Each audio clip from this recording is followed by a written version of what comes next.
twin sisters Gemma and Emma not only look exactly alike but also strive to be completely identical in everything they do. Dean noticed that Gemma, who was ill, had not changed into a hospital gown. She refused unless her sister was also gowned. We always dress alike. Gemma was suffering from severe abdominal pain and bloating. Dean asked Taylor to administer pain medication to her first. Can you put a needle in my arm too? I'm sorry, no. This unusual request left Dean speechless. Taylor explained that Gemma and Emma shared one ovary, but Gemma had a history of ovarian cysts. An ultrasound revealed that Gemma's ovarian cyst might have ruptured, so further tests were needed to confirm. If the situation was serious, surgery would be required to remove the ovary. Then you'll have to take mine out too. I'm sorry? We're identical in every way. After arranging the tests for Gemma, Dean left the ward. Page, Dr. Charles.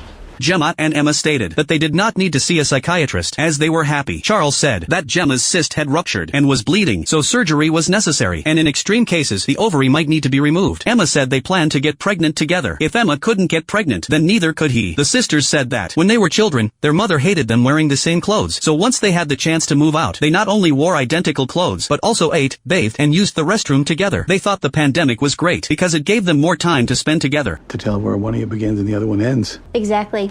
We're one person. Charles stepped out of the ward. He said it was normal for twins to have a strong bond, but Emma and Gemma were completely abnormal. This was a sign of extreme lack of individuality. After all, even identical twins develop a sense of self as they grow up, but Gemma and Emma did not. However, doctors couldn't force them to undergo treatment, nor could they perform surgery on healthy twins. The likelihood of Gemma's condition improving through conservative treatment was extremely low. Therefore, Charles decided to try communicating with the sisters again. Soon, Gemma's screams echoed through the ward. Her heart rate spiked, her temperature rose, and her blood pressure dropped. Dean had the nurse give him a blood transfusion, then told Gemma she was bleeding and needed surgery immediately. You could bleed to death. You understand? You could die. You have to save her. Take me to surgery. Dean could no longer tolerate the sisters' absurd ideas and angrily left the ward. Charles entered the ward. The sisters continued to insist on their own ideas. Charles understood them. He saw the joy of the two becoming one. He said that from a genetic perspective, this theory was also correct. Therefore, even if one of them becomes pregnant, it would be the other's child. That sounds kind of nice, Emmy.